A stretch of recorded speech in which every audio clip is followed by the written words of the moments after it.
Empire.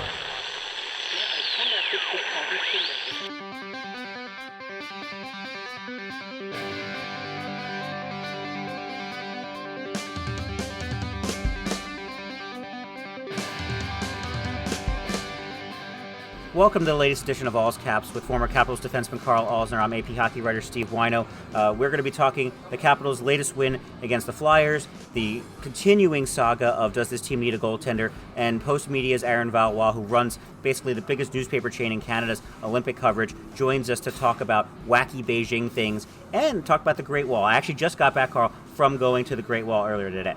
Yeah, which is so exciting. I mean, that's one of the...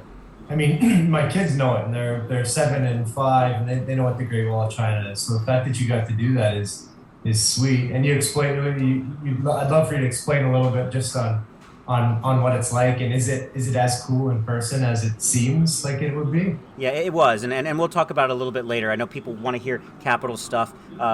Against the Flyers, it took 2 goals in a short period of time from Garnet Hathaway to win that game. Now, the Flyers are a really bad team, but what are your thoughts on the Capitals getting 2 points out of that game that they really needed? Yeah, exactly. I mean, they've had a stretch here against playing some teams where you're kind of expecting to get some points, and I guess with the exception of the Ottawa game, they've done that. Maybe not as convincing as they'd like. I don't know. It's hard to say. There's a nice highlight was Peter Laviolette getting his 700th win in Nashville, of all places. I love when things work out that way, so that's kind of exciting that he was able to get that. But yeah, just going back to the game yesterday, if you look at the breakdown, and just love seeing some unsung heroes that are contributing, like Kempney, Mr. Automatic, Snively. Like, what is he? Three in the last 4 games. This is amazing. Good for the area and hockey here. We'll have to try and get him on at some point. I think that'd be a fun one. And then Garnet Hathaway, like this is nice to see those guys chipping in. But when it comes down to it, we need the big boys to kind of be on that score sheet at all points. I know Carly had an empty netter, but it was just, I don't know. I mean, these games you want to have a little bit more of convincing victories, but we always kind of say you're trying so hard not to play down to the other teams, and that can't happen. So there's a bit of a stretch here of away games too, which sometimes can really help solidify a team at this point of the year. So we're hoping that happens. But yeah, there seems to be just a couple things that aren't clicking the way they normally would. Yeah, and this home losing streak thing. Are you worried at all about this? Is there something that's gone into this? It's unusual. It's unusual for the Caps. Like, that's not something that the fans are used to seeing losses at the Cap One. So I don't know. I think that can change with just a little bit more emotion. Like I've said before, I've been to a couple of these games recently, and it just doesn't seem like the life and the emotion is there like it normally is. So that's something that you can't flick a switch with that many things, but that is something that you can find a way to just turn on. You can decide if that's going to be that game. Someone in the dressing room can decide by the amount of energy that they bring, and then hopefully you have the fans that are feeling it the same night that the team is. But good hockey can bring that out in everybody. So it's not, the whole point is you play for home ice advantage because you play best at home. But if that's not the case, then it's not the case, and they'll have to figure it out. Well, it looks like this team's not going to get home ice advantage in the playoffs anyway. I mean, if you're in one of those wild card spots, you're playing one of these division winners. Yeah, this is going to be gross. Like, the competition right now is just insane to see, and some of these teams are firing on all cylinders already, and there's obviously a chance of emptying the tanks a little bit too early. I've seen that happen before, been a part of it before, so it can happen, but I don't know. When it comes down to it, the Caps are kind of a special team. They have special players there, and a lot of them have a good resume, know what to do. So I'm not too worried about it. However, we want to see wins, and we want to see good hockey, and that's kind of what I'm cheering for right now. I want to see. I've been harping on it all year, and I'm not a face-off guy, but even last game, I think 39% on the face-offs is. This is a puck possession team. They need the puck, and I know the Flyers are usually pretty good on the face-offs, but there's just little little details of the game that will get better, hopefully. Has anything changed in the last week or so since we've spoken last about the goaltending situation? And does this team need a goalie? How fast does this team need a goalie? And who's it going to be? Yeah, I don't really know that there's anything major that's changed. I've heard more talk about how unlikely it would be that Fleury comes here. Sure. But things can change. But by just one conversation can change something. But it's seeming less and less likely that he will be coming this direction. So there hasn't been any. We're not getting any of the good inside info. But I'll try and dig around a little bit. I was actually hoping to go and get bag skated today with Ocean Mantha as they're trying to make some returns to the ice. So at some point we'll chat with the guys and see if they're hearing anything. But yeah, it's just so hard. It'd be nice to get in on the action, sooner than everybody else, where it becomes even more of a buzz closer to the deadline. But sometimes the deals just aren't there yet, Yeah, well, those of you who listen to this podcast regularly know that Karl's not a big fan of adding James Reimer, based on kind of your career against James Reimer. But the Sharks have fallen out of it a little bit, so I think a Reimer or a Korpisalo might be what's happening here, because I just think even if Brian McClellan thinks those goalies maybe aren't that much better than what he has, I just think in the case of injury or one of these guys blowing up, I think you have to have a veteran goalie around. Yeah, I think you're right. I think injury is definitely something that we're worried about. It's kind of happened to both of them quite a bit over the last couple of years. So if you can get someone at a good price, just to make you feel a little bit better, at least to show that you tried to do that, that would be nice, because you got to think how many times it happens where GMs are trying furiously. They're just all day on the phone trying to find something. They can't find it. And next thing you know, the fans in front of the media were all like, what the heck's going on? Why didn't you go get a goalie? And little do we know, they were on the phone all the time trying to find it. So, it would be nice just to, as a show of that effort, I guess, to bring someone in. But, the price has got to be right. You can't give up a whole lot of assets, especially with a bit of an aging core on the team. You kind of need to start building again. I've got one. Do you want Carey Price? Do I want him? Yeah, if this becomes a thing, if that's a possibility, would you want Carey Price? Oh, hell yeah. Yeah, if that's a possibility to bring Price in, you bring him in. That'd be unbelievable. Whether that would happen or not, how would that work? That would be the salary cap makes it a problem. Yeah, that's a big time problem, and not just because he's he still has lots of term left on the deal too. So that would make it darn near impossible. But man, imagine having Carey Price here. That would be phenomenal, and I think he would love it here too. So that would be pretty cool. Wino, you got me thinking now. I'll have to crunch some numbers, see if it's gonna work. Yeah. Have you heard that as a rule? I mean, there's this stuff out there, obviously, that the Canadians are going into a full-scale rebuild. This team clearly needs a goalie. If your goalie of the future isn't on your roster, why not have a goalie of the present? Yeah, that's my thought. Mean, it's a great thought, yeah, and it would be awesome. And I'm sure. I'm curious how many teams are kicking the tires on Carey, but I think that the problem is that you need to know that he's healthy, right? Like he's yes, his body he's gone through a lot, so it's a big commitment to make to somebody who is having to sit out probably a full season. So maybe it's something that we can dream about, but I'm not sure if it's actually going to happen. I'm glad I made Karl think about something a little bit more. When we come back, usually I don't ever think, Wino, so I'm glad I got your the gears in your brain moving on something hockey related here. When we come back on All's Caps, Erin Valois, a friend of mine who works for Post Media in Canada, and I were going to talk about Beijing wackiness, my trip to the Great Wall, and then later on, Karl's stupid question. Welcome back to All's Caps with former Capitals defenseman Karl Alzner. I am AP hockey writer Steve Wino. We are joined by Post Media's Erin Valois, who is also a Vancouver area native like Karl. You two can now share stories about what it's like to grow up there. I'm not as cool as Karl is. Where I'm from is not very exciting. It's kind of country and weird. But where you're from, everyone's starting to move out to now. Everyone's starting to realize that the further east you get, the nicer it is, the little bit quieter it is, and and everyone's kind of pushing out of the city right now. So you're in the hot spot. Actually, my sister was just talking about going out that direction. So you guys were onto something. Oh, it's cool, and there's bears. There's bears? There's so many bears. Wait, is this a thing? Yeah, there's tons of bears, and there's a cougar they put into handcuffs yesterday. It was very exciting. Did you see this, Carl? You know I have what? no idea.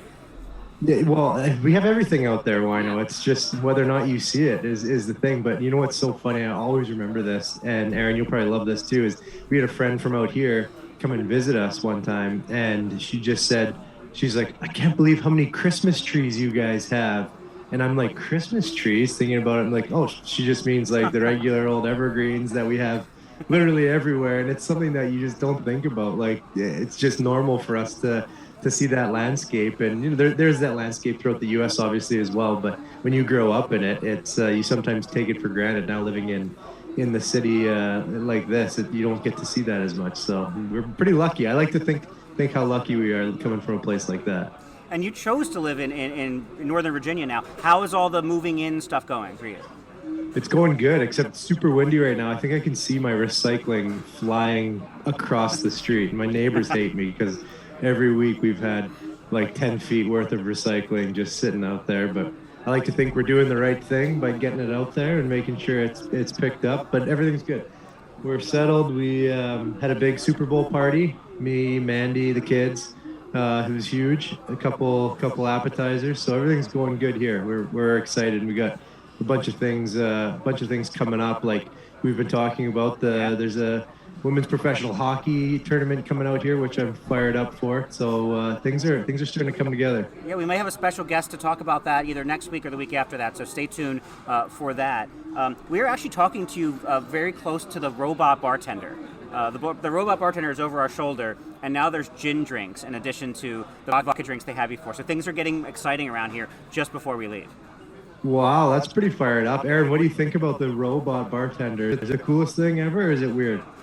It's kind of strange to see it in action. And yes, like the other day, it forgot to put enough gin in my drink, and so then we got a free pour from a human, which I always He will topped prefer. off your drink, yeah. Yeah, I'll always prefer a human free pour if I can have it.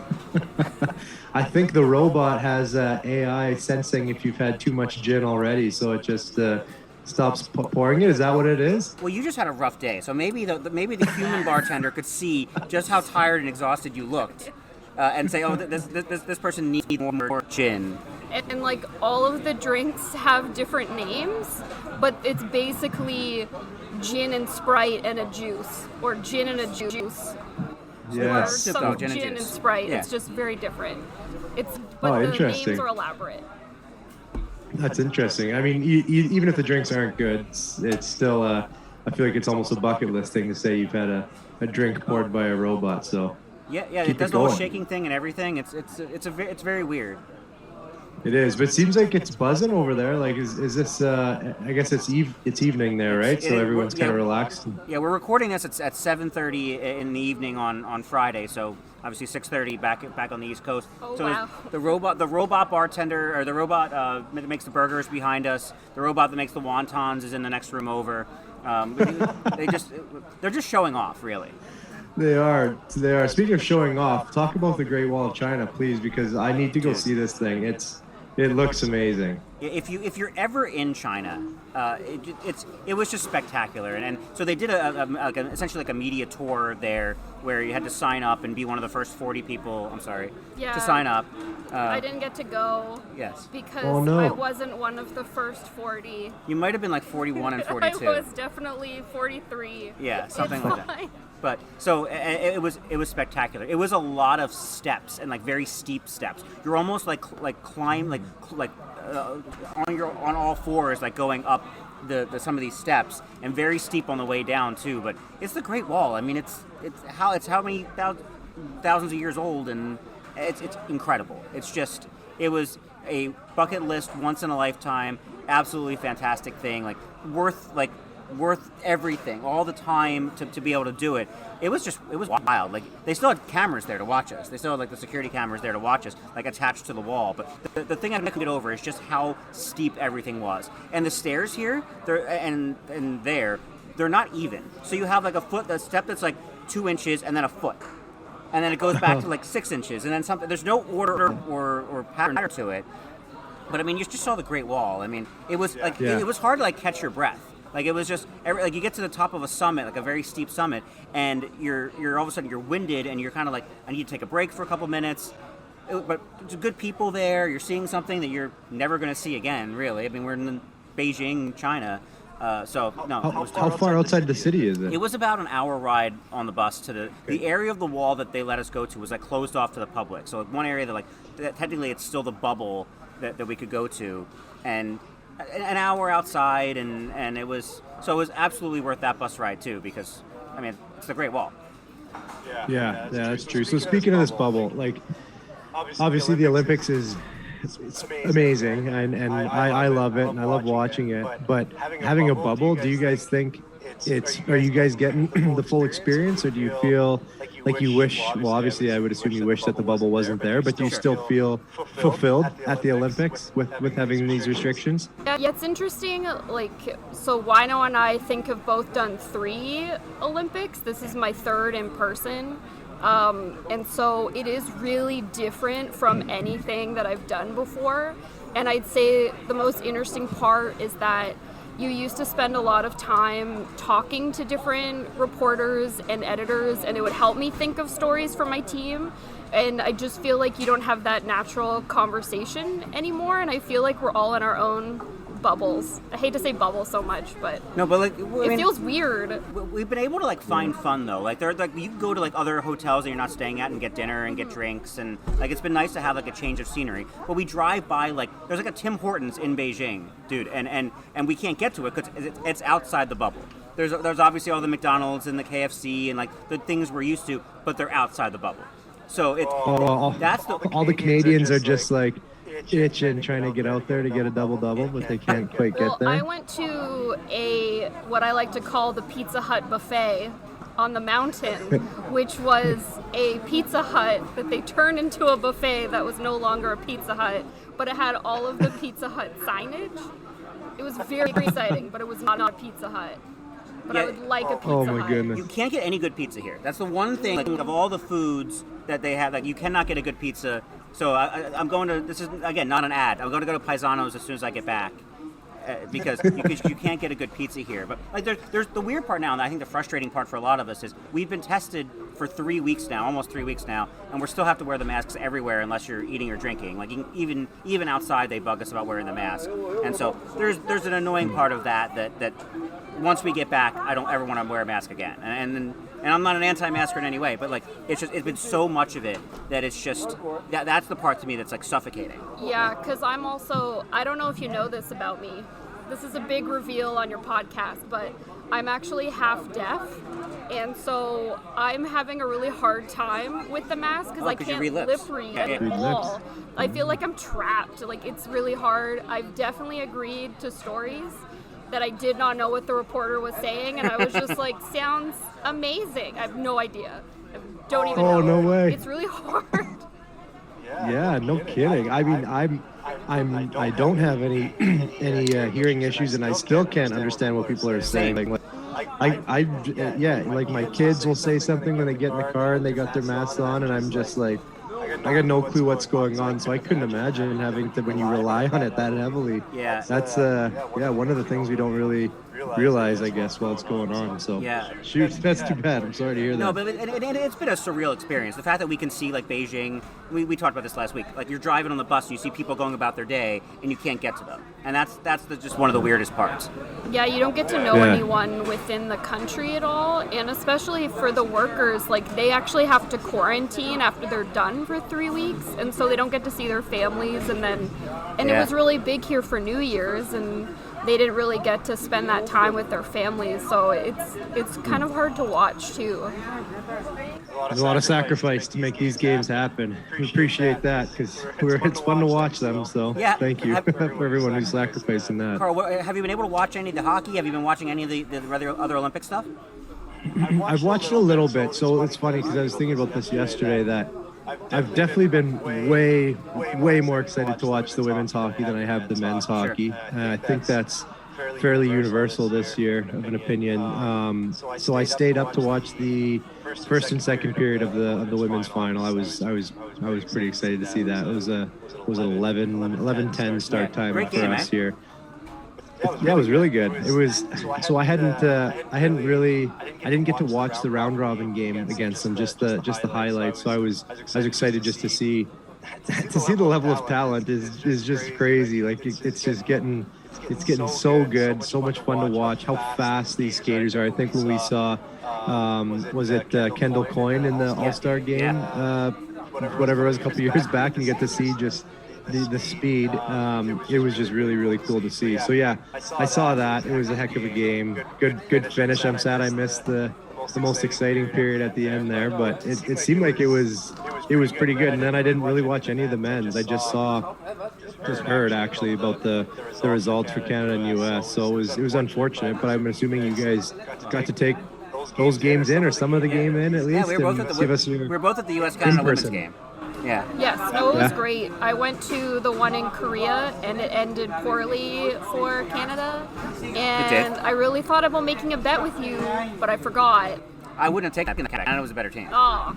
I absolutely would not take. Couldn't have made you do something embarrassing for national pride. I do enough embarrassing things on my own without betting to even need that. Karl, do you know Haley Skamura at all? Because she does some work for the Capitals. Who's that, sorry? Haley Skamura on the U.S. team. It has some involvement with the Capitals. I'm sure we'll see her. Yes. I'm sure we'll see her at that PWHPA event at MedStar, which again, not an ad, but we will be talking about that coming up. Best women's hockey players in the world coming to Arlington, Virginia. That's going to be a lot of fun. When we come back on All's Caps, Erin will be the latest victim of Karl's stupid questions. Welcome back to All's Caps with former Capitals defenseman Karl and host me is Erin Valois. I am AP hockey writer Steve Wino, and now I turn it over to Karl for the Karl's stupid questions segment. Yes, I'm so excited about this. But before I get going, I've been thinking about this because watching that women's final. Do you guys? Is there a? So obviously we all talk about Connor McDavid being probably the best male hockey player. Is there a female equivalent to Connor McDavid right now? Is that? I won't say who I would maybe guess that it is, but do you guys have an opinion on that? Marie-Philippe Poulin, probably from Canada. Yeah. And Brianna Decker was that for the U.S. and then she got hurt in the first game. Poulin is Captain Clutch for a reason. We love her. She's good at everything. Yeah. She can do whatever she wants. Yeah. It seems like that. I mean, it's sometimes hard to see on TV, but just watching what she's doing out there and her. Yes, you got a cheers behind you. Sweet. good people out there, it seems like. It is a good deal. Awesome. Okay. All right, Erin. So we kind of explained to you what goes on here. Very, very easy questions. That's why it's called my stupid questions. And so we get 6 of them. You can answer however you want to answer. One word, lots of words, a nod. You do whatever you want to do. All right. First question here is, what would you say is your guilty pleasure? I would say I really like Selling Sunset on Netflix. That real estate show with all the ladies who have plastic surgery, and no one else watches it, and I make references and no one knows what's going on. And my boyfriend's like, why do their lips look that way? Why are their faces? I just can't help it. They're really vapid, and it takes from 7 episodes to solve one conflict. But I love it. That's amazing. Do you like it because of the drama of the characters, because the houses, or both? Yeah, I find because our work is so serious, like I run strategy for a large newspaper team, and there's a lot of intense news all the time, so I really like to turn off the break. I hear you. I actually really love $1 Million Listing New York. I think it just kills me listening to them talk, and I'd love to think that all of it is legit because the real estate market in New York seems interesting, but I'm gonna go ahead and pretend that it all is legit still. Okay, would you rather cook or do dishes? What was the first part? Cook. Oh, I hate dishes, and I'm not allowed to load the dishwasher because I'm so bad at it. So I would pick cooking. Cooking. This sounds like Eric Fair, right? His wife won't let him put stuff in the dishwasher or do the dishes because he's bad at it. But am I purposefully bad at it so I don't have to do it, or am I really bad at it? I'm actually bad at it, but if anyone asks. I was gonna say, don't reveal if you are purposely bad at it. But I'm the dishes guy here, and when I woke up this morning and I went to grab a coffee cup, I realized I forgot to start the dishwasher last night. So that's like a big fail for me. That's a fail. It's not the way I wanted to start my day off today. So I'll unload it though, which I think is harder. I think it's harder to unload. If the dishes are hot, it's harder. No, it's just like it's like a puzzle. You have to put everything back. Sure. Yeah. Where do the forks go? I don't always remember. We just moved. I just keep putting things back in the wrong place. Yeah, me you too. You can pick where it goes. Oh, that's true. You can just put it wherever you want. Yeah, I was the one who decided that too in our new house, and then I went to Vancouver for a week, and my boyfriend was like, "Where did you put like the pots?" Yeah, I get that. I put stuff in the wrong spot all the time. So I think it's natural. Okay, who would you say is, or do you have a celebrity crush? Wow, this podcast is gonna be the end of me, but I really think Zac Efron's cool. Zac Efron? Yeah. Sorry. Do you have a favorite Zac Efron movie? Oh, I feel like, oh God.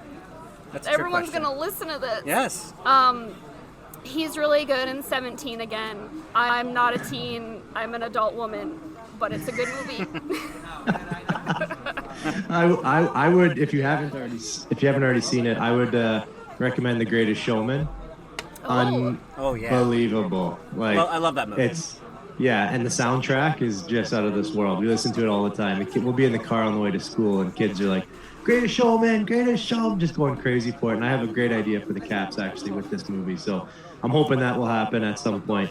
I do watch Zac Efron movies for the soundtrack. Okay, now this one is more Olympic related. What's your favorite and least favorite thing about the Olympics, the whole event, how it's done, the competition? Do you have something that you just can't stand the way that it's done and something that you love? Oh, that's a hard question. Thank you. I mean, what I love about the Olympics is that they do take pretty good care of the press in terms of where you get to watch the event from. Like when I went to Big Air in Korea, I got to be really close to the run, which was super cool. So it's fun to feel like you have a VIP pass. The Olympics, I don't know, it runs like a machine, so I think sometimes the lack of flexibility sort of impedes the opportunity to tell different stories, because it often just runs so perfectly that it's almost boring. Well, this one's that has that boring because we're in a bubble. Like nothing's, knock on wood, like nothing's going wrong. And so there's a weird Olympics like that because it's not like you have the chance of like something weird happening because we're not allowed to do anything weird. Yeah. Like when we went to Rio, they ran out of food for the media within like halfway through the games. And so at one point it was just all potatoes in the media cafeteria. It was just like different types of potatoes. They had like potato soup, bread, French fries, some sort of stew, and then something else potato. And so one of the reporters just referred to it as my Irish lunch because it was just all potato. Speaking of potato, a quick story. When we were in the Pyeongchang Olympics, Erin and I and a few other colleagues, there was a rotation of potatoes for breakfast. So we'd always like text each other or tweet about hash brown day. So it was just whatever, because it would be a rotation of hash and whatever. When they had hash brown day, it's like get to breakfast and have the hash browns. That's life for the Olympics. That's life at the Olympics in a nutshell for me. Our current hash brown rotation is once every 3 days. We had it the last 3 days. Waffle fries also once every 3 days. We're at different hotels, but we had hash browns on day 2, and then not again, and then the last 3 days. Oh, we've had a consistent 3-day hash brown rotation. That's good. It's amazing. I like the regularity of that. Yes, I was asked about the schedule today. That's amazing. Well, I think everybody can appreciate a great hash brown. That's probably one of the best staples of breakfast. But speaking of, there hasn't been really any issues, but there was a little drama yesterday. Wino, I texted you about the figure skating. I'm really into watching figure skating, and there was a little something going on, and I think who is it, Johnny Weir, I believe, who's on there, and he can speak or understand some Russian, and he was trying to like, you could tell he was trying to really listen. He would put in the translation every now and then, and I'm still waiting for something to come out. So if you guys can do any digging for me over there, I need some info on what was going on. We have one writer on staff who speaks Russian, and this has taken over his life for the last week and a half, and just dealing with this. So if anyone's going to know, it'll be us. Yes, please fill me in next week on All's Caps. All right, Erin. Next one for you is, what's your karaoke song? I don't do karaoke out of principle. If someone at gunpoint made you do karaoke, what song are you singing? Total Eclipse of the Heart. How about your favorite song? That would be that's like the most karaoke song that ever karaoke'd. Yeah. But I think you need two people. Which one? I didn't hear it. Total Eclipse of the Heart. Oh, yes. All right. So your karaoke song is Total Eclipse of the Heart. And Carl asked you, what was your favorite song? I don't think I have a favorite song. I'm like one of those people who I don't have a favorite song or a favorite movie. You're never going to invite me back on your podcast ever again. Well, we haven't had our peak guest yet. So. I don't have a, oh, God. No. Oh, the bar is so high. No, I just really like 80s. Okay. I feel like the favorite song question's a hard one because it's like everyone has a favorite song from a different genre, right? It's hard to just narrow it down to one, but I'm always curious if someone has one that's just like, that's their song, they just absolutely love it. So it's not something that I expect a complete answer in, but have to ask anyways. Okay, my last one is definitely Olympics inspired. Been thinking about this the last, now my garbage can's starting to fly away. It's very windy right now. Okay, it's not going to hit someone's car, is it? If it's anyone's car, it's going to be my car, and so it's all good. So yeah, this is kind of inspired by the Olympics. We had this discussion at the house. When would you consider an athlete not an athlete anymore? So, for example, I'll use myself as an example. I was an athlete for a few years, and now that I haven't competed or anything or done anything really that athletic, I don't consider myself an athlete anymore. However, I was looking at my Instagram profile and it still says athlete on there, but I don't think I can change that because it says what your profession was. Maybe I'll have to just figure out a way. But so do you have like a threshold, I guess, of when an athlete isn't an athlete, or is it once an athlete, always an athlete? Wow, you should rename this to Carl's Poignant Questions, because that's not crazy at all. Yeah, that's a good question. I mean, I think once you're an athlete, you're always an athlete, but I think it's because I used to run track as a child, and I like to pretend that I can still be as fast as I was when I was 13, so it's probably just like an emotional answer. I don't know, I think you just come with so many insights as an athlete, and you're always working on, you just know so much, it doesn't go away. I think it's just, you're always an athlete. You should keep it in there. Yeah, well, I agree that you still would have like the instincts of an athlete probably, but I don't know. I guess I also was watching Amazing Race, and a couple that was on there kept saying that we're athletes, and I was thinking to myself that, like, I mean, I wouldn't have the stamina that I would consider that be associated with being an athlete, I don't even have it now, but especially not in 10, 15 years. So, I'm just trying to figure out where you draw the line. Like, I think there's a difference between being an athlete and being athletic and enjoying sports and stuff like that. I don't know. I'm always curious to see what people think. Well, I know. What do you think about that one? So I think once you stop playing, you're a former athlete.